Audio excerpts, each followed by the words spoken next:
लो जी, महाराष्ट्र में कांग्रेस के महाअघाड़ी गठबंधन का हाल उस लड़के जैसा था जो परीक्षा से पहले पूरे मोहल्ले में घूम घूम कर कहता है इस बार तो टॉपर बनना तय है, और जब रिजल्ट आता है तो पता चलता है कि पास भी नहीं हुआ।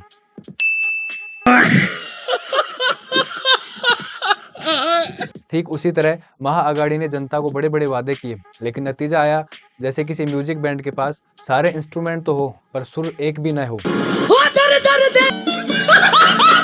60 सीटें तक नहीं मिल पाई और इनकी हालत वैसी हो गई जैसे किसी बड़े फिल्म के ट्रेलर में बहुत धांसू एक्शन दिखाया हो, लेकिन फिल्म बकवास निकले। बीजेपी ने तो अपनी योजनाओं के जरिए जनता के दिलों में पहले ही जगह बना ली थी। माझी लाड़की बहन योजना का ऐसा असर हुआ कि महिलाओं का वोट जैसे पहले ही कंफर्म हो गया था। चुनाव से पहले महिलाओं को 1500 रुपए मिलने लगे और एनडीए ने वादा किया कि सत्ता में आते ही इसे और बढ़ा देंगे। इस पर कांग्रेस भी मैदान में कूद गई और कहा हम तो 3000 से भी ज्यादा कर देंगे। मगर जनता का जवाब था, अरे भाई तुम्हारे वादों का क्या भरोसा, पहले जो मिल रहा है उसी में खुश हैं। ये ठीक वैसा ही है जैसे कोई आदमी हफ्ते भर तक इंतजार करे कि नया मोबाइल सस्ता हो जाए और अंत में पुराना फोन खरीद कर खुश हो जाए।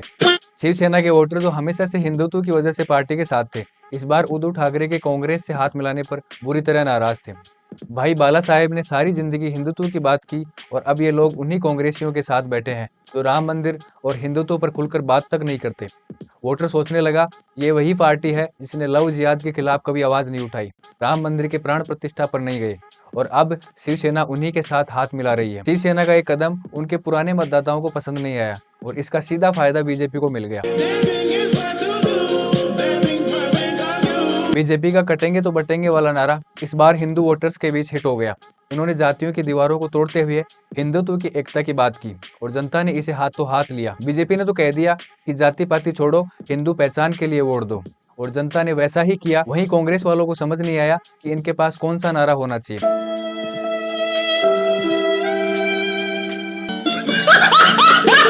अब बात करते हैं झारखंड की। यहाँ कांग्रेस और जेएमएम का गठबंधन जरूर जीत गया हो, लेकिन ये जीत नेशनल पॉलिटिक्स पर ऐसा असर नहीं डालने वाली जैसा महाराष्ट्र का है। झारखंड की जीत का जश्न कुछ वैसा ही है जैसे कोई बच्चा गली में खेलते खेलते अचानक से चैंपियन बन जाए।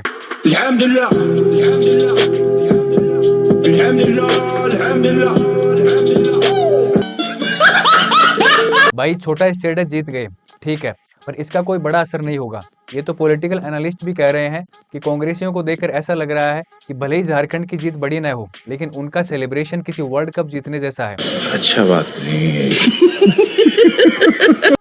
भाई ये वही लोग हैं जो लोकसभा चुनाव में बुरी तरह हारे थे और अब झारखंड की जीत पर ऐसे नाच रहे हैं जैसे घर में सोने की खान मिल गई हो। ये वही बच्चे हैं जो बोर्ड एग्जाम में 35% नंबर लाने के बाद भी पूरी क्लास को पार्टी देने का प्लान बना रहे हों। महाराष्ट्र की राजनीति में महाअघाड़ी ने बहुत बड़ा नाम कमाया था, लेकिन नतीजा ऐसा आया कि कांग्रेस और उनके साथी गठबंधन की हालत देखने लायक थी। अगर हम करें तो करें क्या, बोले तो बोले क्या।